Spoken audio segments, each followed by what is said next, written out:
Welcome to Season 2 of Wine in Focus, an Investec-focused radio vodka series designed to elevate your appreciation of South Africa's world-class wines. As proud sponsor of the Investec Trophy Wine and Spirits shows, Investec is dedicated to showcasing the quality, potential, and global competitiveness of our local wine industry. I'm your new host, Palesa Mapheelle, a marketer at Investec and co-founder of Wineish, a marketing and experiences platform for all South Africans. In this episode, we're stepping inside the judging room. We'll unpack why a competition like the Investec Trophy Wine Show matters, how wines are assessed, and what judges are really looking for when they award a trophy. Joining me today is Michael Fridjhon, chair of the Investec Trophy Wine Show and one of South Africa's most respected wine authorities. Michael has been instrumental in shaping the show into one of the most rigorous and respected wine competitions globally. Also joining us today is Heidi Mäkinen, Master of Wine and International Judge. Heidi brings a global perspective to the judging panel with deep expertise across international wine markets and standards. Let's get into it. Welcome to you both, and thank you very much for joining us on Season 2 of Wine in Focus.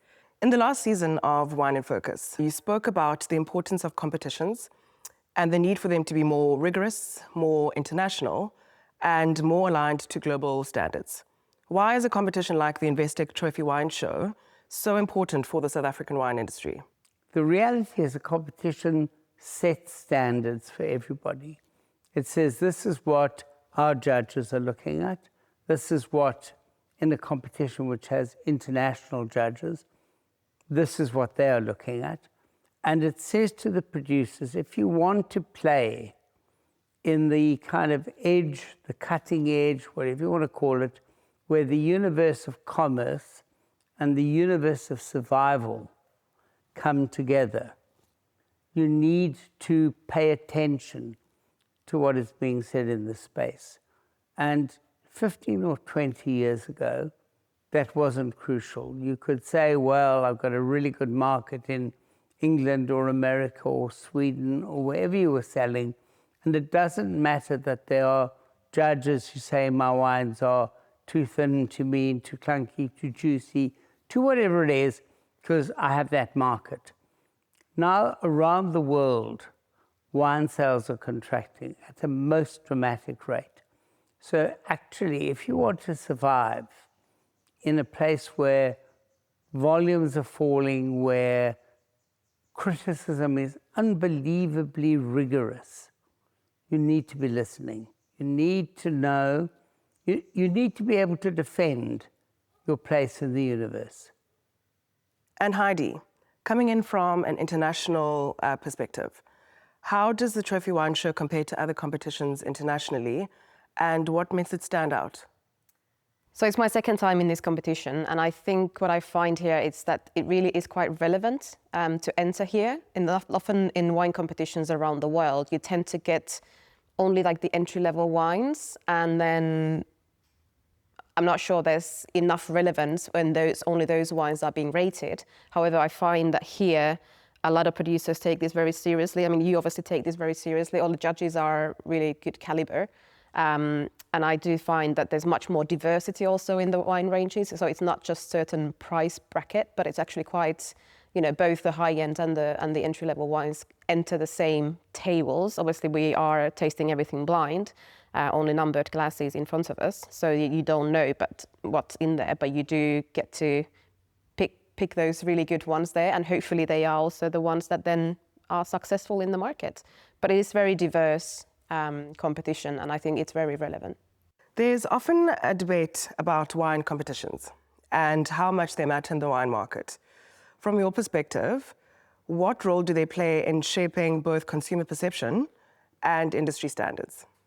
So that's a really key question, because we're saying, on the one hand, that the winemakers make the wines they think best represent their cellar, their property, their wines. And consumers who are interested in that but really want to know what will they drink are saying, the style I want to drink is A, B, or C.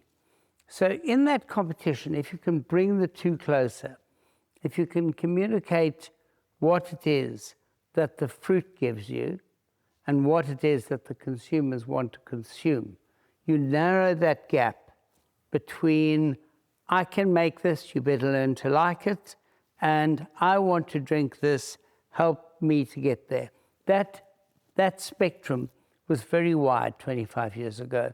That spectrum is much narrower now, and more producers are ready to listen to the feedback from consumers, and more consumers are connecting to the producers, understanding what it is the terroir, the place of the vineyard, is giving the producer, and trying to make the two marry each other.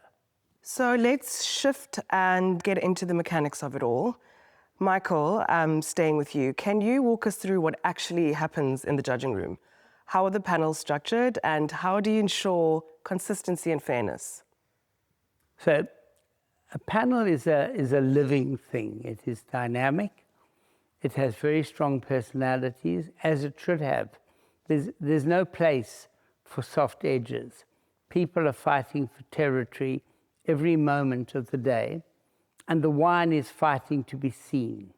So you land up with 50 or 100 wines in front of you for the day in a class or a series of classes, and you make your choices.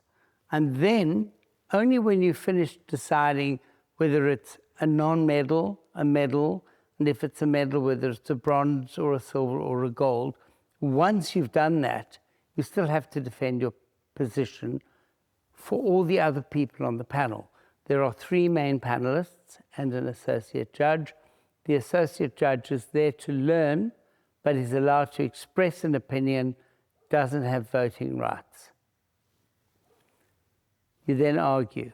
You finally dust it down, and you are either completely agreed, in which case I come in as panel chairman, and there's no job for me. They say, we've given it a gold, we've given it a silver, we've given it a no medal. There's no discussion, because the panel is the primary point of filtration. It's like, don't have a dog and bark yourself. That's simple. But there are always wines where there is somebody who gave it a gold, somebody who gave it a bronze, somebody gave it a no medal but gave it a silver. Every one of those has to be unpacked, discussed. The people who gave it nothing go back and say, you know what, I missed it. The whole point about a collegial, engaged judging process is that no one is tied down to an initial score. You score, you come back, you discuss. So we often have panelists who say, you know what, I missed it. You gave it a gold, I gave it a nothing, but actually I think it's a really fine wine. And all I say every time is it's only one person on a panel that has to save a wine. And it's also one person on a panel who can condemn it. 3 people can say this is splendid. One person says it's volatile, it's dirty, it's got bacteria, whatever it is.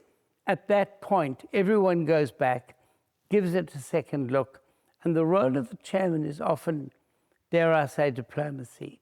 It's making sure that everyone is heard, but the end result best reflects the overall impression, the overall center of gravity of the panel itself.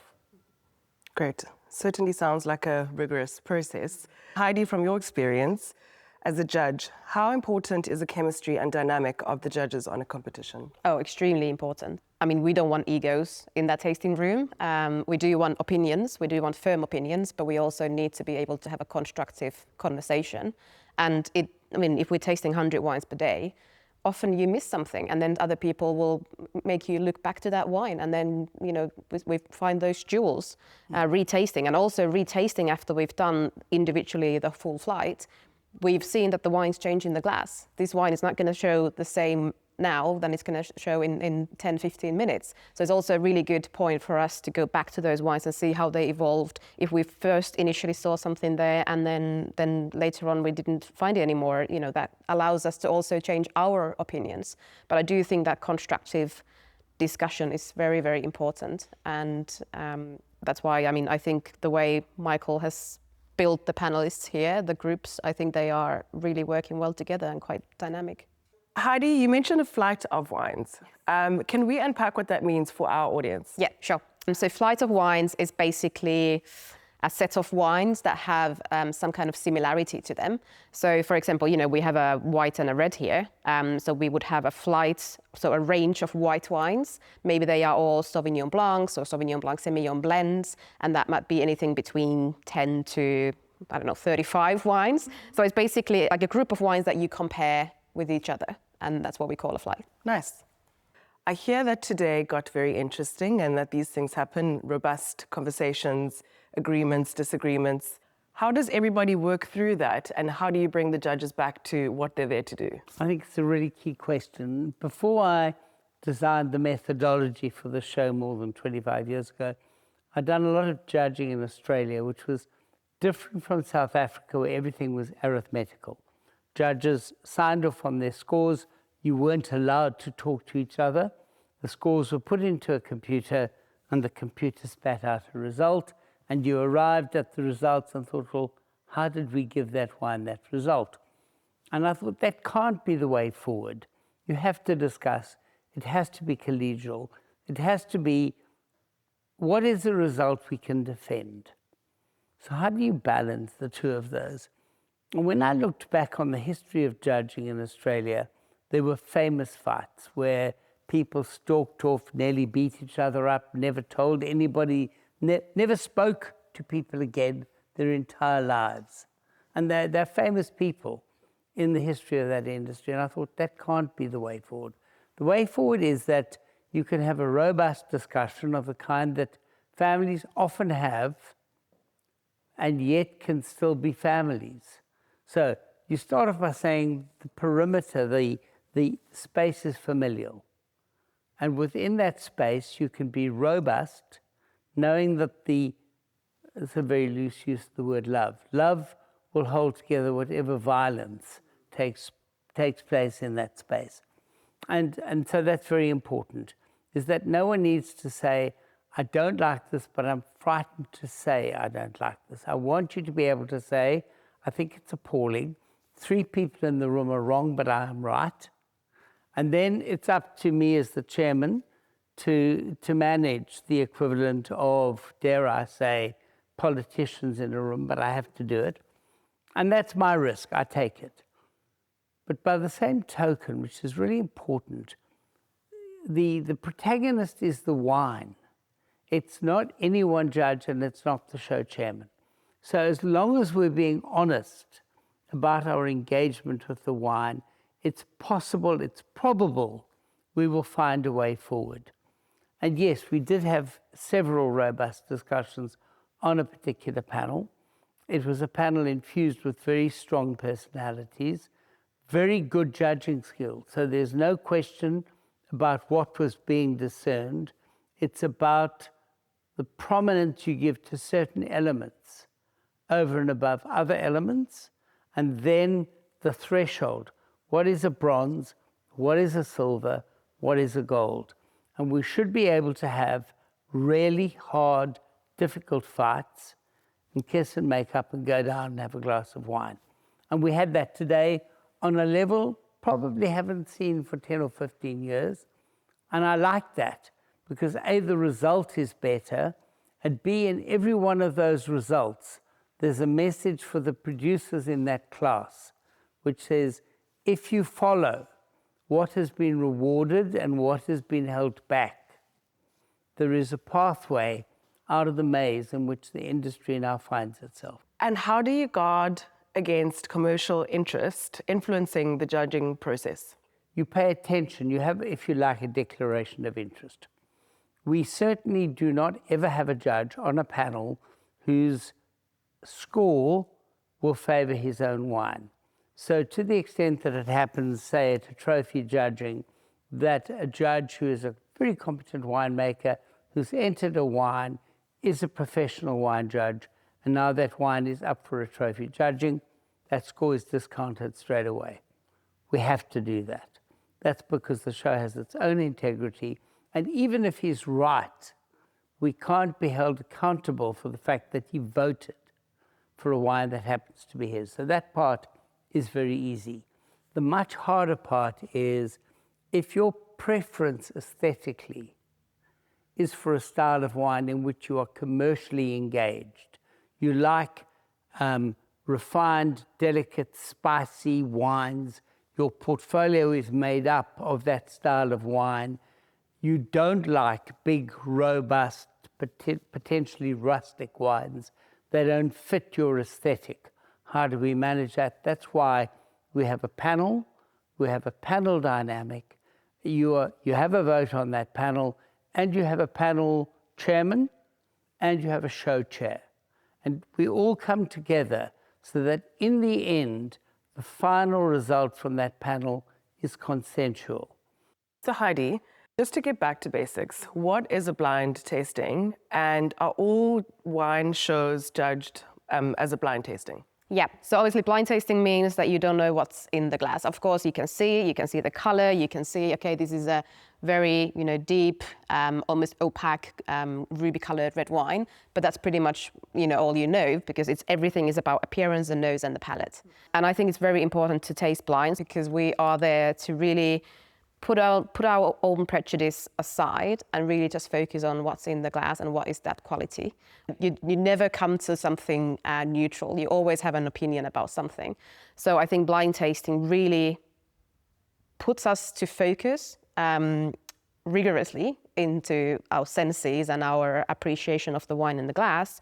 But then also it's really good way to see is there that inherent quality in that wine or not. And of course, giving advice also for people buying those wines. It's our name that's behind that wine. And if we say something gets 95 points and deserves a gold medal, then people have to be able to trust us. And those opinions have to be coming from tasting those wines blind without any prejudice.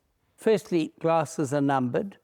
The numbering is simply to enable us in a class of, for example, Cabernet, Pinotage, Shiraz, which sample bottle were we tasting. So the judge knows the category, Cabernet, Chardonnay, Shiraz, whatever it is. You know that. You can ask the panel chairman the age, and in a blended class on detail, you could find out if it's Cabernet and Merlot or Merlot and Cabernet. That's all you can know. When it comes down to the real discussion at the end, as show chairman, I do have what I call a crib sheet, but all that tells me is important analytic data. So if Heidi as a panelist says, I think this wine is very alcoholic, too hot, and too sweet, I can say, actually, it's not. It's under 14%, and the sugar is 1 or 1.2. I can confirm or oppose an opinion. It still doesn't tell me anything about the origin of the wine. When you taste sighted, the opposite of a blind tasting, you're not really tasting the wine.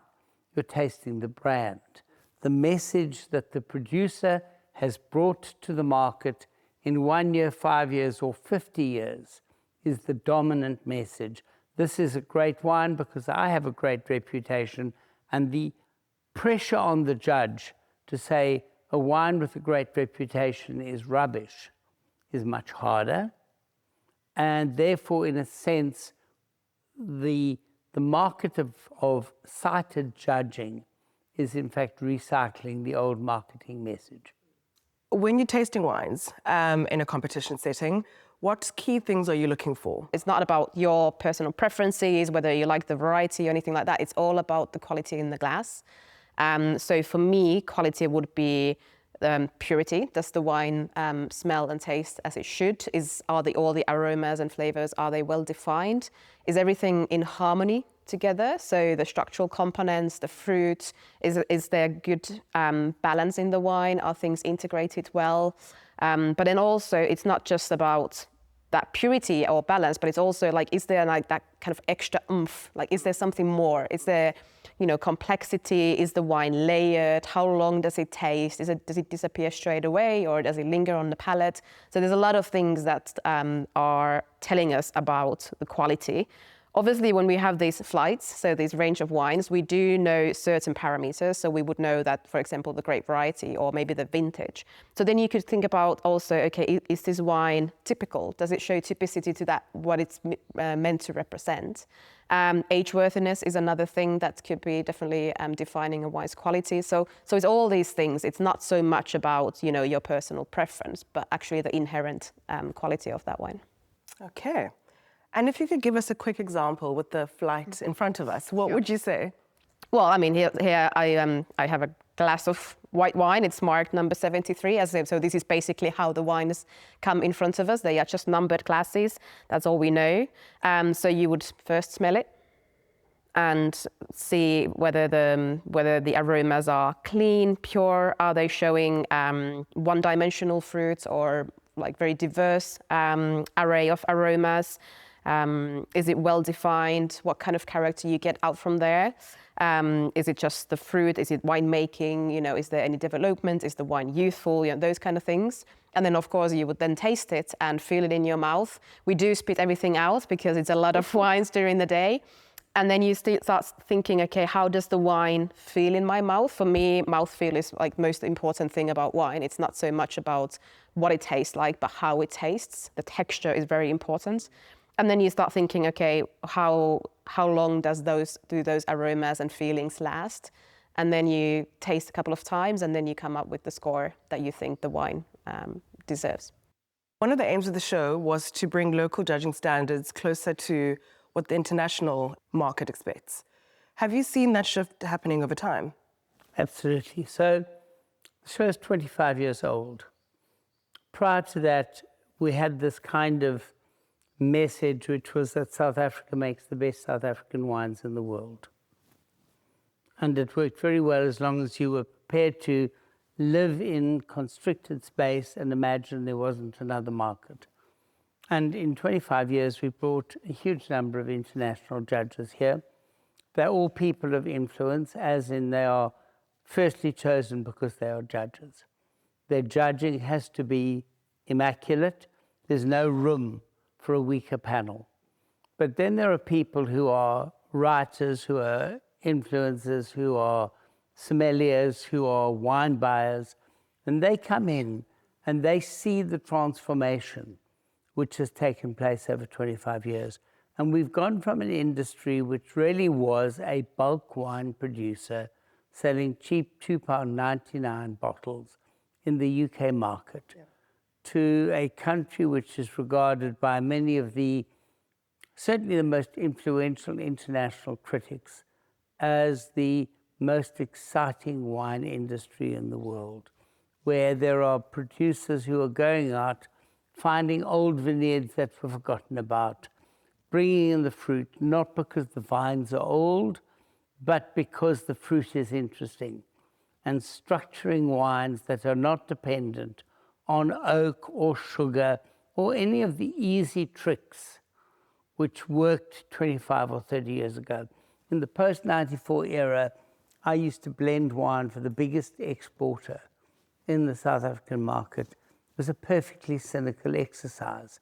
Mask the tannins, lift the ripeness, make the wines showy, sell them cheap. We've gone from a completely cynical approach to getting wine onto the shelf of a supermarket into a country which is recognized as at the very cutting edge of fine, nuanced, individualistic wine that is not easily categorized as Bordeaux or Burgundy or Rhone or Europe or Old World or New World, but wine that has more personality per centiliter of fluid than any other product available in the market. Certainly incredible to hear how that evolution has taken place in the diversity. Thank you for that. Heidi, you've been a judge at the Trophy Wine Show in 2017. How would you say South African wines have evolved in quality and style? Are they meeting global benchmarks, would you say? I think I must agree what Michael was just describing, how this industry here has gone forward a lot. And obviously that journey is still continuing. But I think there's a lot, kind of in a good way, there's a lot less winemaking these days, because I think people are starting to believe in the vineyard quality, in the old wine material that this country has. And you can really taste that in the glass. Michael, what does winning at the Investec Trophy Wine Show actually mean for winemakers and producers? I think this is the question that most people are after. consumers have come to trust the panelists, they've come to trust the process, they've come to trust the methodology which is used to narrow the selection. And so it's very important for me, when I come in as chairman of the show, we're looking for golds, we're looking for silvers. My inclination is always to push wines back a bit. I do not want an underwhelming wine to get onto the platform. So there's a kind of a guarantee that says anything that gets 95, which is a gold or more, is a wine you can absolutely trust. It has no defects, and it has real personality, real charm, real succulence, real approachability. So that message, I think, is crucial. People buy wine for enjoyment. There are geeky, nerdy wine drinkers. They put the stuff in their cellars. They think in 5 years' time it's going to be split. That's not what we're here for. We're not commercial. We don't sell wine. But we are making wine that you can enjoy drinking. If there's no future in drinking wine, there's no future in the wine industry. That's simple. Right. Speaking of personality, here is our final question to you both. This is the question I love to ask all my guests, and it's, when did you fall in love with wine? What would you say that moment is? I mean, I just grew to love it. I worked in restaurants, and my first interest was service of other people. I really wanted to be really good at that and be able to answer all the questions my customers might ask me, and that put me on the journey to learn all about food and wine that we were serving. And then just learning and reading about wine, I just realized that there's a whole world out there that I need to get to know. And that's how I just went very deep in. Love it. And for you, Michael? I have to say it was Pinot Noir. Pinot Noir is that kind of love-hate grape. You either get one that you get, or you think, what's all the excitement around Pinot Noir? And this was a fabulous Pinot Noir. It was served under quite emotional circumstances in our family. And I remember reading all about it before I opened the bottle. And it spoke about the aromatics, the spice, the nuance, the fragrance. I kept thinking, this is wine. I was, I don't know, 20, 23. And I had fallen in love with wine, but I didn't have a sense of being seduced. I had a sense of, this is a direction, not a destination. And I had a glass of this wine, and it was everything the note said. It had spice, it had aroma, it had fragrance, it was haunting, it was evocative. And I thought, this is no longer grape juice. It is a thing that is moved 1 or 2 levels above that. It's not life or death, but it is the difference between living out an ordinary life and committing yourself to a life which is lifted above the ordinary. And wine did that for me. I'm sure art, music, science, all the things people choose because they love their careers. And they're all equal. I can't say wine beats nuclear physics, but I can say for me it does. Yeah, amazing. Well, we certainly hear that wine is a memory, so thank you for indulging us and bringing us into your worlds. And thank you for being on this episode of Wine in Focus. Thank you. Thank you.